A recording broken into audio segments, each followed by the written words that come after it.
तो गुरुजी, जैसे आपकी ध्यान की विधियाँ मैंने देखा है, तो उसमें आप जब शरीर के बारे में बताते हैं कि इसकी जीवंतता को अनुभव कीजिए, वो मैंने प्रैक्टिस किया तो यही, जब शांत बैठता हूँ तो शरीर के अलावा कुछ पानी के ऐसी हलचल महसूस होती है।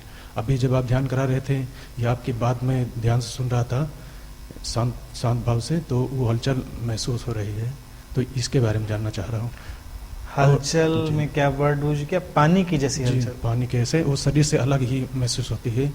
अगर मैं थॉट्स को जैसे देखना चाह रहा हूँ कि क्या थॉट्स आ रहे हैं, तो एक इतना ऐसा गोला यहाँ पे माथे के यहाँ अनुभव होता है। तो ये इन चीज़ों के क्वेश्चन वही आंसर नहीं मिल रहे हैं, यही जानना चाह रहा हूँ ये क्या है। ठीक, राइट। देखिए, हमारे शरीर मन में बहुत सारी चीज़ें तो उनकी डिक्शनरी अलग होती है। जब हमारा शरीर मन हमको कोई चीज़ बता रहा होता है, तो जो उसने अभी तक पढ़ा सुना सीखा होता है, तो वहाँ से भी वो उस सिंबल को देता है। तो विचारों को ऑब्जर्व करने पर थर्ड आई और ये सब चीज़ें, इनकी चर्चा अध्यात्म में इतनी हुई है, इसलिए लोगों को कुछ ना कुछ वहाँ दिखने लगता है, क्योंकि वो सेंटर हैं। इसीलिए योग और तंत्र ने उनकी बात करी कि वो सेंटर एक्टिवेट करते हैं, लेकिन बहुत ज़्यादा उसमें किसी इमेज में जाने की ज़रूरत नहीं है। विचारों को ऑब्जर्व करने का अर्थ ये है कि विचारों से लड़ाई नहीं लड़नी है, विचारों को एक्सेप्ट करना है, उनको वॉच करना है।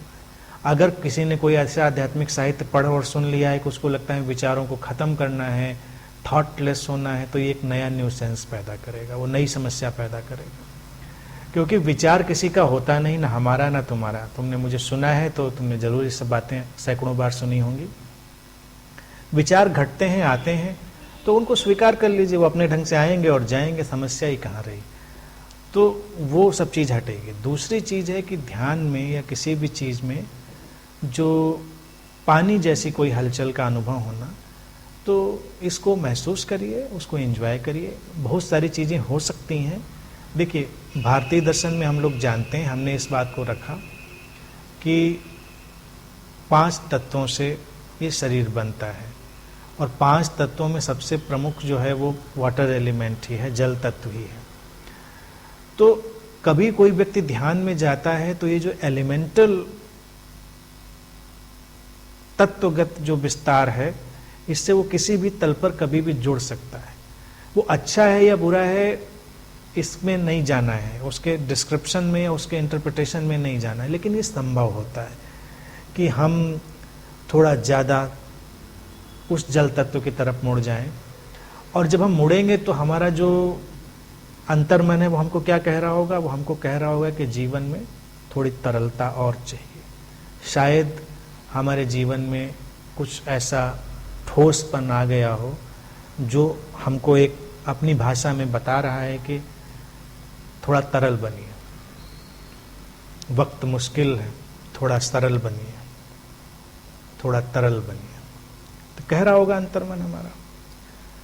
इसी तरह से किसी को मान लीजिए पृथ्वी तत्व की तरफ आकर्षण पैदा हो जाए, तो आकर्षण क्यों पैदा होगा? आकर्षण इसलिए पैदा होगा क्योंकि हमारा सिस्टम हमको बताएगा कि कुछ ऐसा है जो वहाँ पर हमारे लिए सिग्निफिकेंट है, इशारा लिए हुए। तो पृथ्वी तत्व में वो जमीन से जुड़ा हुआ ज़्यादा अनुभव कर सकता है, अपने बॉडी के जो ग्रॉसर यानी कि पदार्थगत चीज़ें, इसको ज़्यादा अनुभव कर सकता है। जब मैं अलाइवनेस को फील करने के लिए कहता हूँ, देखिए उसके 2 पार्ट हैं। एक व्यक्ति बहुत सटल अलाइवनेस को फील किया तो बिल्कुल हवा जैसा हल्का हो गया, वो एयर एलिमेंट से कनेक्ट हुआ, या स्पेस एलिमेंट में तो वो नथिंगनेस में एंटर कर गया, शून्यता में। यानी अलाइवनेस में जब मैं कहता हूं तो वो इतने चीजें लोगों के अंदर पैदा कर सकता है अकल्पनीय कि आप समझ नहीं सकते। और एक व्यक्ति थोड़ा भारी अनुभव कर सकता है, अपने शरीर से ज्यादा जुड़ा हुआ अनुभव कर सकता है। तो ये अलग अलग वक्त पर अलग अलग जरूरतें और हमारे अंतर्मन में इस समय क्या आवश्यक है, उसके हिसाब से वो डिक्शनरी हमारे लिए ओपन होती है। मैं इस डिक्शनरी को हमेशा लोगों को कहता हूँ समझिए, उससे आगे चलिए, लेकिन उनकी व्याख्याओं में बहुत मत पड़िए। ज़्यादा व्याख्याएं करेंगे तो लोग उसको तरह तरह की व्याख्या कर देंगे। और किसी भी स्पिरिचुअल हैपनिंग को जो हमारे मेडिटेशन में सामने आती, उसको ध्यान का अनुभव नहीं समझना चाहिए। कई लोग उसको एक अचीवमेंट की तरह देखते हैं, अच्छा मुझे ऐसा हो गया ये तो कुछ लग रहा है अनुभव घट गया। तमाम कल्ट्स केवल अनुभव के पीछे ही लगे हुए हैं। अनुभव कोई नहीं घटता, केवल हमारा शरीर हमको बताता है। शरीर मन, बॉडी माइंड एक साथ जुड़ा हुआ है और ऑब्वियसली पीछे चेतना भी जुड़ी हुई है। तो हमारे लिए केवल वो संकेत लाते हैं कि इस समय क्या करना है।